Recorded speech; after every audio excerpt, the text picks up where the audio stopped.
So when the war began, I went onto a group on Facebook that was full of Ukrainian women and children looking for refuge in the UK. And I messaged a young woman who was studying to become a psychologist, which is my profession.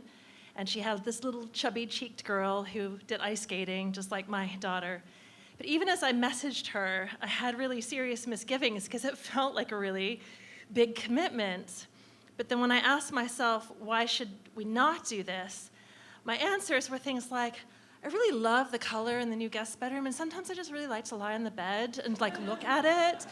Or oh God, Lego, she likes Lego, and I'd have to tread on this little girl's Lego. Or maybe she'd be noisy getting ready for school when I have online meetings, the school where she would be the only non-English speaker in her class. And then I started to think that all of my hesitations made me feel like a really terrible person. So we proceeded, and soon they arrived, and they were there in our home, and it was really organic and amazing, actually. It was a very good match. We felt really comfortable with each other, and we cooked things for one another and talked a lot and learned a lot. And the whole community, the street, the neighborhood got really involved, and they brought toys for the little girl, and they offered play dates and coffees, and they were so wonderful, and they sent me lovely messages about this great thing that we were doing, which felt kind of really nice and really embarrassing at the same time. And but it was all this really beautiful thing, and we were really happy that we had done it. But then as the weeks progressed, the mom started to become very sad.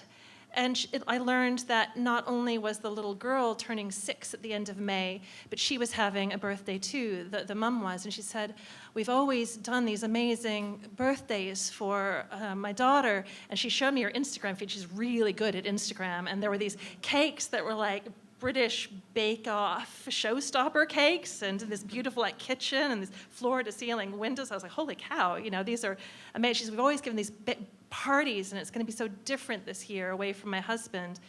And her birthday was at the end of May, too, and I hadn't known how old she was, actually, but then she told me she was 29. So young, just so young to be going through what they'd been through.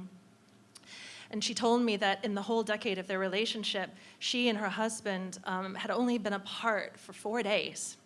And she FaceTimed him every day, and they cried a lot. But then one morning she was cheerful, and she came down to the kitchen, and she said she had some very exciting news to tell me. And she had her plans and her hand on her phone, and she said they were planning on just a quick trip back to Kyiv for a fortnight for their birthdays, to celebrate their birthdays. And she described this really arduous, fraught with danger, scary trip of 48 hours involving trains and planes and automobiles, and a trip through Poland and Western Ukraine, and hopefully eventually to Kyiv. And she was very excited. And I was standing there realizing that I was old enough actually to be her mother, and kind of feeling like a mother and thinking, well, this is crazy, this is wrong, but what could I say? She was looking at me with such excitement in her eyes. I said, well, what does your husband think? And she said, he's waiting for us every day. And so what could I say? And she said, if we get killed, could you please give this suitcase of things to other Ukrainian refugees? What could I say? The evening before they left, I actually went to a friend's birthday party, and there were 8 of us, and we were all of us mothers, and we were sitting out in a back garden around the table having takeaway and quaffing Prosecco, and there were no bombs, and everything was safe, and there were no air raids, and we were talking, and I was asked, how are your Ukrainian refugees? They always did that, this possessive pronoun. They were our refugees, our Ukrainian refugees. Everybody said, how are your refugees doing? And I was forced to confess that just there, at that very moment, they were packing their bags to return to Kyiv. My husband had said to me, by the way, he said, you know what people are going to think. You know what these neighbors who think we've done such a good thing are going to think. They're going to think these refugees would rather return to a war zone than live another day in a house with us. And people are going to think it must be really bad there. And I was conscious of that at this moment. And there they were at home packing while I was at this other birthday party, more slowly than they'd done when they fled, but maybe with the same questions. What should we take? What should we leave behind? Is it going to be okay? Are we going to be safe? Are these birthdays really worth it to risk our lives? And I told these mothers this, and they said, well, stop it. Like, message her right now. Have you made clear that we'll give a party for them? We'll give a party. We'll give the best party that Leighton Stone has ever seen for both of them, for their parties. Tell her, message her.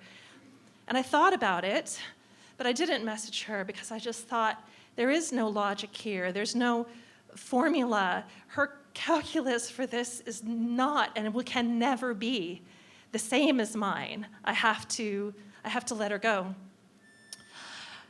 I saw pictures from the little girl's birthday on Instagram. She's very good at Instagram, all kind of filtered, and here's the pink balloons, and here's that enviable kitchen, and here's that amazing cake, and she's twirling with this tutu and everything. And I think, my God, look at that. You know, there they are, and there's Dad, and it's all so happy.